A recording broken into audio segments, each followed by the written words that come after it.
What does trusting the Lord look like to you?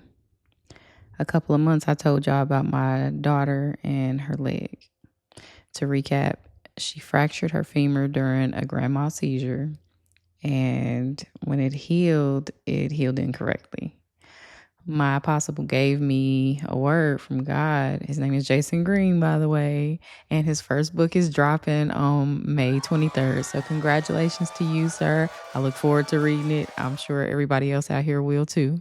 But yeah, he gave me a word in December. Didn't know it was fractured at the time, but fast forward to now, in less than a week, she's going to be having surgery to correct it. I know what God said, but it does not stop my flesh from battling with my spirit. I know what God said and of all the good that's going to come from it, but she's still my child. She's 8 and they want to put her under. They want to cut into her leg, re-break the bone and fix it.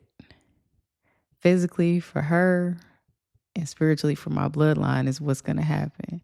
It really makes me think of Abraham in Genesis, how God had him to sacrifice his son.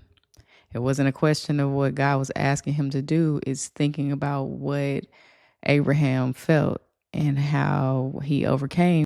The whole time he's taking his son up to this mountain. It's 3 days of walking. Just think about it. What was he going through? What was his mindset? Where was he at? What was he thinking at the time of, God told me to be obedient in this place, but this is my son who I love, and you want me to take him up here and sacrifice him? I can relate. Abraham walked with his son for 3 days knowing what God instructed him to do, and his son had no idea. I feel like I'm living that moment, like where I'm walking in faith and obedience and trusting God. And it's like, right now I'm fasting and in prayer daily for God's will to be done. And I'm seeking the Lord more these days than I ever have in my life before, because even knowing the outcome of all of it and all of the pressures, everything else that I got going on, I know God won't fail me.